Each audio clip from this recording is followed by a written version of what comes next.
Les Jeux Olympiques représentent, depuis plus d'un siècle, le sommet du sport mondial. Tous les 4 ans, l'humanité entière se tourne vers une ville, un stade, un pays, où des milliers d'athlètes se rassemblent pour poursuivre un même rêve, décrocher une médaille olympique.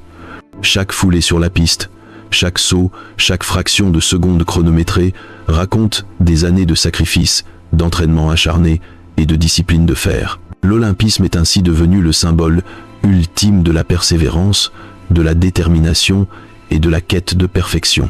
Mais derrière les feux d'artifice des cérémonies d'ouverture, derrière les tribunes couvertes de drapeaux et les visages illuminés par la joie, se cache une réalité plus sombre. Car l'homme, même lorsqu'il repousse ses limites, reste un être fragile. Les erreurs d'organisation, la brutalité des conditions naturelles, l'obsession de la vitesse ou les conflits politiques infiltrés dans le sport ont parfois transformé les Jeux en scènes de tragédie. Des instants où l'idéal de paix et de fraternité s'est heurté à la cruauté du destin. L'histoire olympique recèle de nombreux épisodes où le triomphe s'est mué en drame. Certains athlètes se sont effondrés sur la piste, terrassés par la chaleur et l'épuisement. D'autres ont perdu la vie à cause de la témérité ou de la négligence en matière de sécurité. Parfois, la quête de performance a conduit au recours à des substances interdites, avec des conséquences fatales. Et dans le cas le plus effroyable, la politique et le terrorisme se sont imposés dans l'arène sportive, transformant les Jeux en théâtre de sang. Parmi ces sombres chapitres, 5 tragédies marquent plus particulièrement la mémoire collective, non seulement pour l'ampleur du choc qu'elles ont provoqué, mais aussi parce qu'elles ont façonné l'avenir des Jeux. Elles ont forcé les organisateurs à réévaluer les règles, à renforcer les mesures médicales et sécuritaires, à instaurer des contrôles antidopage, ou encore à reconnaître que le sport ne peut jamais être isolé du monde extérieur. Munich 1972, lorsque le rêve d'un olympisme pacifique fut brisé par un attentat sanglant. Stockholm 1912, où Francisco Lázaro devint le premier athlète de l'ère moderne à mourir en compétition, victime d'une décision fatale de préparation. Rome 1960, où la chute de Knud Hennemark Jensen souleva le spectre du dopage et bouleversa la lutte contre les substances interdites. Vancouver 2010, où la vie de Nodar Kumaritashvili s'éteignit lors d'un entraînement à quelques heures seulement de la cérémonie d'ouverture.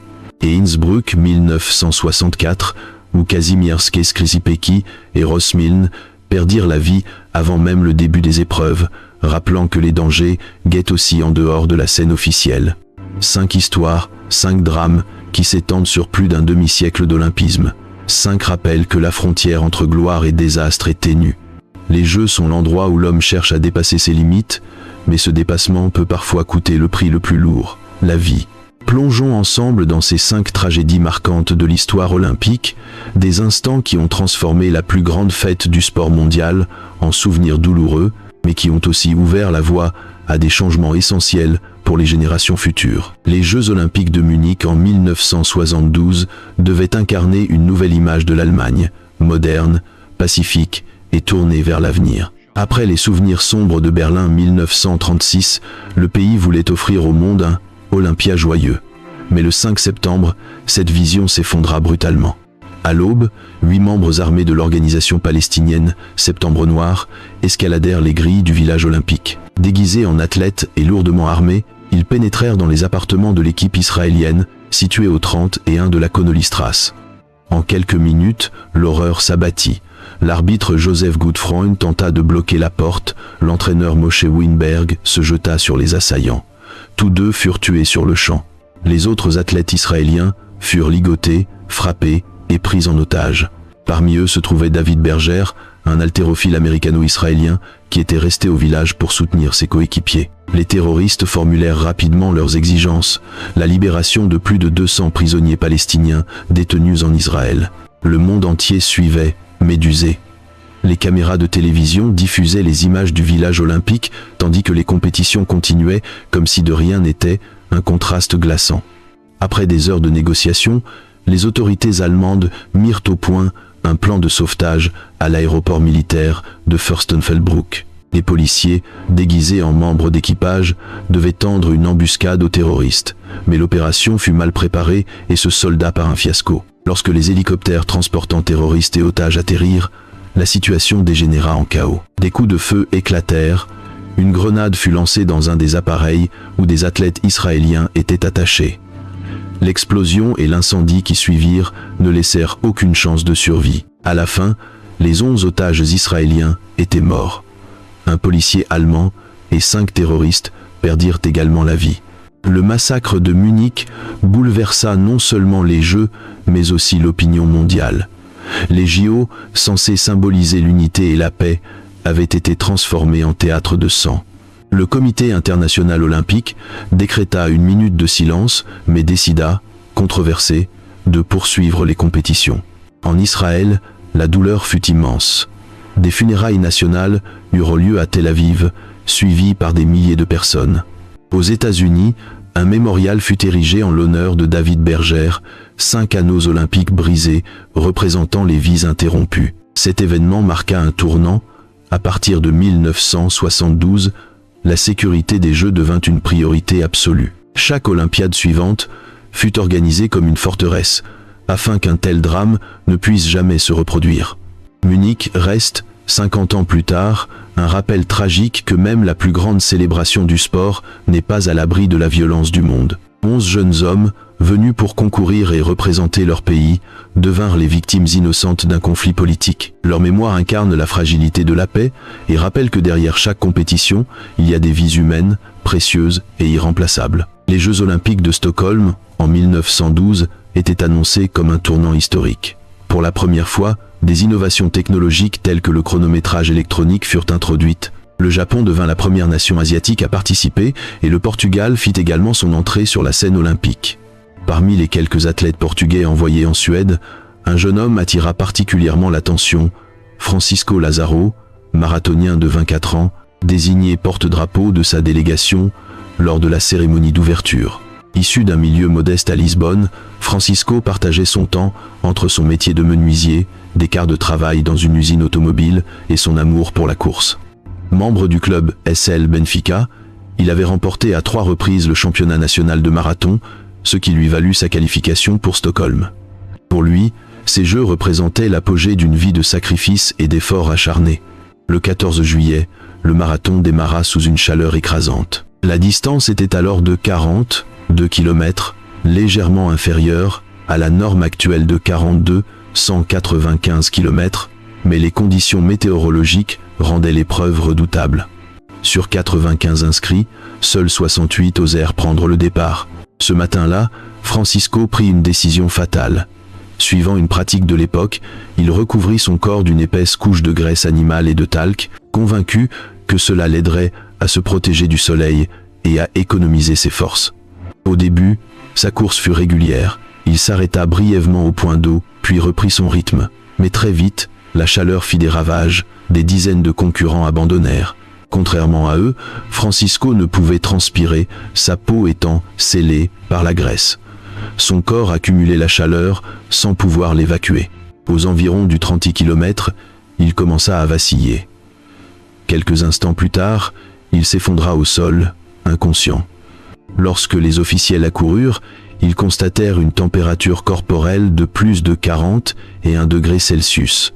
Transporté d'urgence à l'hôpital, il resta dans un état critique toute la nuit. Le lendemain matin, le 15 juillet, Francisco Lazaro succomba à un coup de chaleur.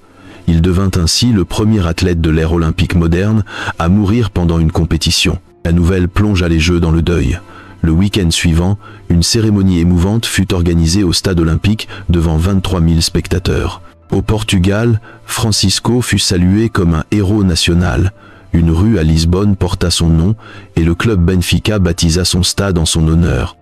En Suède, une stèle commémorative fut érigée à Sollentuna sur le parcours du marathon, marquant l'endroit où il était passé avant de s'écrouler. La cruauté de son destin résidait dans l'ironie. La substance censée le protéger du soleil fut précisément ce qui l'empêcha de transpirer et provoqua sa mort. Quelques heures avant la course, il avait déclaré « Je gagnerai ou je mourrai ».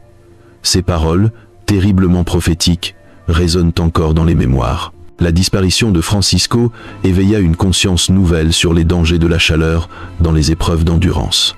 Par la suite, davantage d'attention fut accordée à l'hydratation, à la surveillance médicale et à la compréhension de la thermorégulation.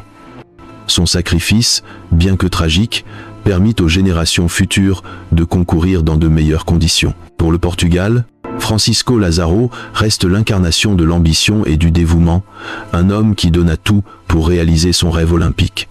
Les Jeux olympiques de Rome en 1960 se déroulèrent sous un soleil écrasant, au cœur d'un été italien particulièrement étouffant. Pour le jeune coureur cycliste danois Knud Hennemark Jensen, âgé de seulement 23 ans, cette chaleur allait transformer son rêve olympique en cauchemar et bouleverser à jamais la manière dont le sport mondial abordait la question du dopage et de la sécurité des athlètes.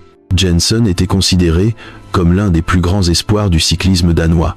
Marié à la nièce d'un ancien champion olympique, il semblait destiné à inscrire son nom dans l'histoire. Avec 3 coéquipiers, il devait participer au contre-la-montre par équipe sur une distance de 100 km, une épreuve exigeante qui nécessitait endurance, stratégie et une coordination parfaite. Le 26 août, la température dépassait les 40 degrés Celsius. Le parcours vallonné, dépourvu d'ombre, transformait la course en épreuve de survie. Rapidement, plusieurs coureurs abandonnèrent, victimes de coups de chaleur. Mais le règlement était strict. Pour figurer au classement, 3 membres de chaque équipe devaient franchir la ligne d'arrivée. Les Danois étaient donc contraints de continuer à tout prix. À quelques kilomètres de l'arrivée, Jensen montra des signes de faiblesse. Il confia à ses coéquipiers qu'il se sentait étourdi, ses gestes devenaient désordonnés. Pour tenter de le soulager, l'un d'eux lui versa de l'eau sur la tête. Il sembla reprendre ses esprits un instant avant de s'écrouler soudainement. Sa chute fut terrible. Sa tête heurta violemment le bitume, provoquant une grave fracture du crâne. Transporté dans une tente militaire servant de poste médical, Jensen reçut des soins d'urgence. Mais la chaleur à l'intérieur atteignait plus de 50 degrés Celsius, aggravant son état. Quelques heures plus tard, il fut déclaré mort. La nouvelle fit l'effet d'un électrochoc. Rapidement, la controverse éclata. L'entraîneur danois avoua avoir donné à ses coureurs un vasodilatateur censé améliorer la circulation sanguine. Des rumeurs affirmèrent également que Jensen aurait pris des amphétamines. L'autopsie initiale ne révéla pas de substances illicites, mais les résultats complets ne furent jamais publiés. Des années plus tard, un médecin italien déclara avoir effectivement trouvé des traces de produits dopants, affirmation que d'autres experts contestèrent. L'incertitude demeure encore aujourd'hui. Quoi qu'il en soit, la mort de Jensen souligna brutalement les dangers du dopage et de la compétition sous des conditions extrêmes. Dès l'année suivante, en 1961, le Comité international olympique créa sa première commission médicale. Ce fut le point de départ d'une politique antidopage plus stricte qui mena au premier contrôle systématique dès les Jeux de 1968. Pour le Danemark, la perte fut immense. Un jeune athlète au destin prometteur emporté au sommet de sa carrière. Pour le mouvement olympique, ce fut un tournant décisif. Jensen devint malgré lui le symbole d'une ère où la recherche de la performance pouvait coûter la vie. Son nom reste lié à une leçon tragique. L'ambition et la volonté de repousser les limites humaines doivent toujours être tempérées par la conscience du risque. La mort de Knud Hennemark Jensen ne fut pas vaine.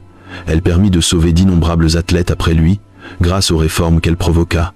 Mais elle demeure l'un des rappels les plus sombres de l'histoire olympique, que derrière chaque médaille, il y a des vies vulnérables. Le 12 février 2010, quelques heures seulement avant la cérémonie d'ouverture des Jeux olympiques d'hiver de Vancouver, une tragédie glaçante frappa le monde du sport.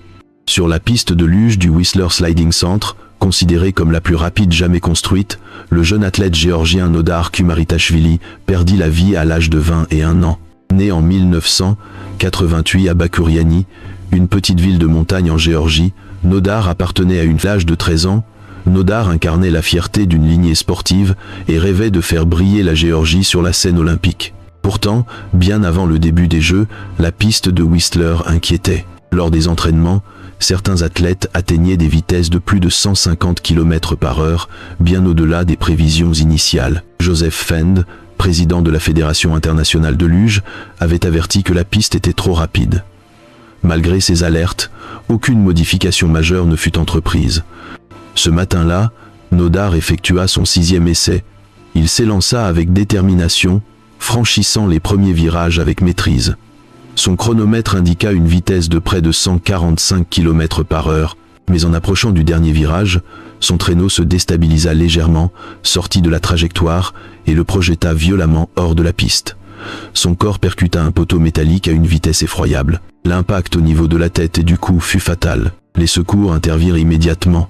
Des tentatives de réanimation furent entreprises sur place, puis il fut transporté en hélicoptère vers l'hôpital le plus proche. Mais moins d'une heure après l'accident, son décès fut officiellement constaté. La nouvelle provoqua une onde de choc planétaire. La délégation géorgienne, anéantie, envisagea de se retirer totalement des Jeux. Finalement, elle décida de participer en mémoire de Nodar. Lors de la cérémonie d'ouverture, les 7 athlètes géorgiens défilèrent avec des brassards noirs, laissant volontairement un espace vide dans leur rang pour leurs coéquipiers disparus. Les drapeaux olympiques, canadiens et géorgiens, furent mis en berne, et 1 minute de silence marqua cet instant de deuil. Sous la pression, les organisateurs procédèrent à des modifications immédiates. Les parois furent rehaussées, le profil de la glace ajusté et le départ des hommes déplacés à la position féminine afin de réduire la vitesse.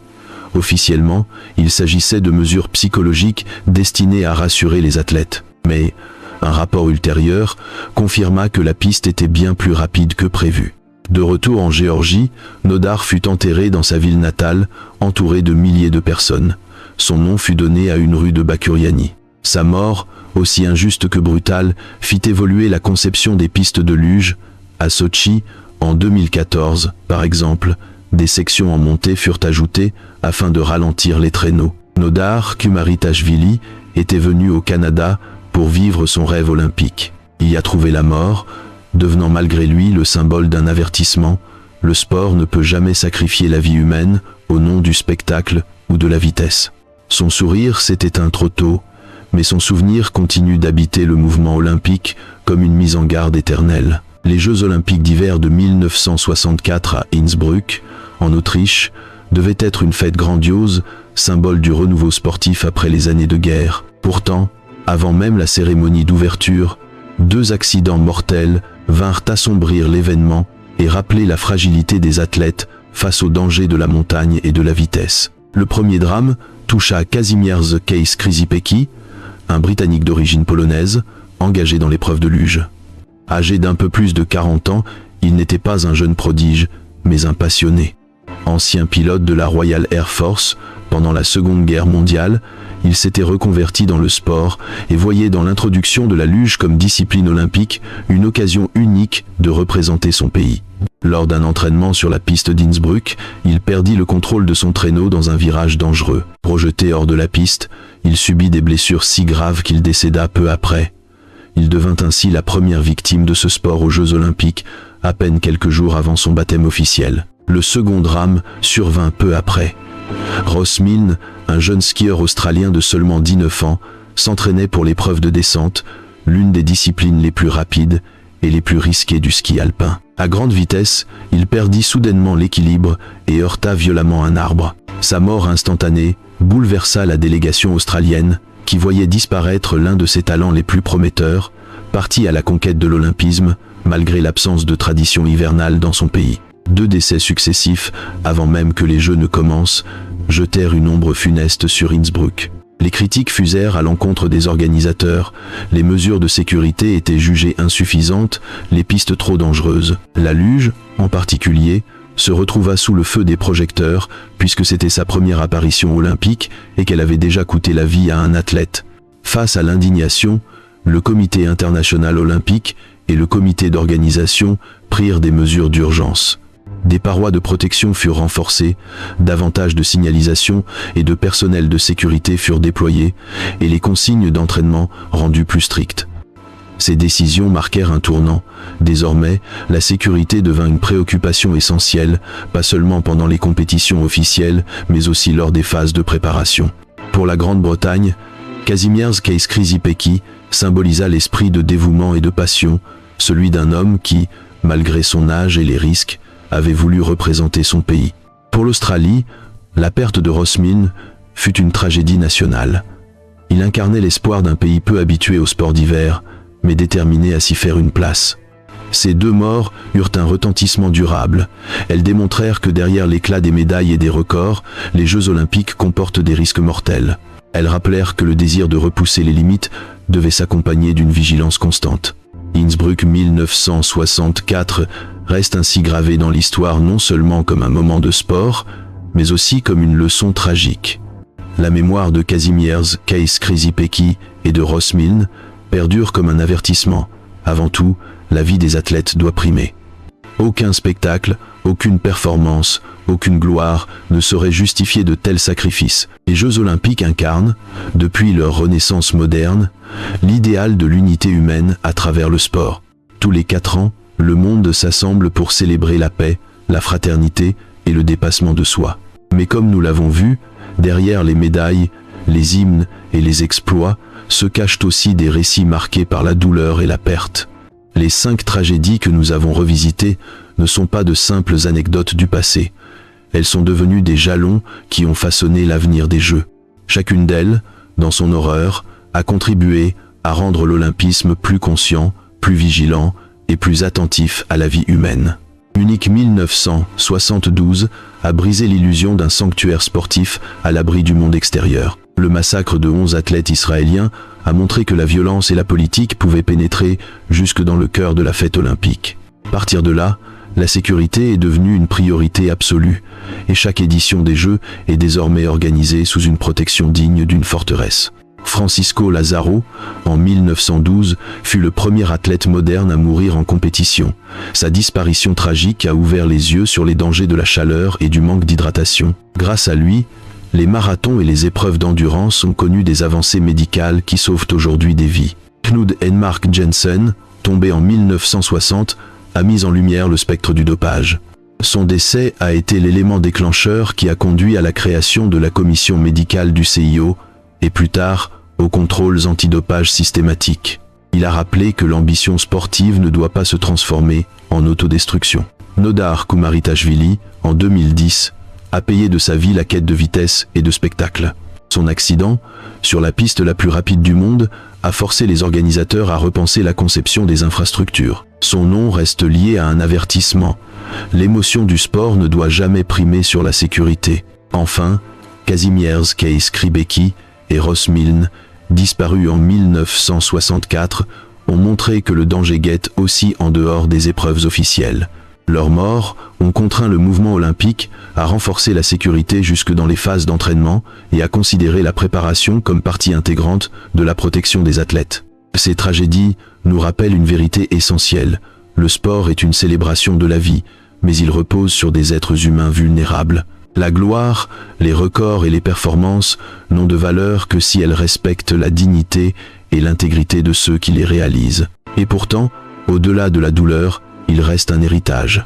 Chaque perte a mené à des réformes. Chaque drame a servi de catalyseur pour un futur plus sûr.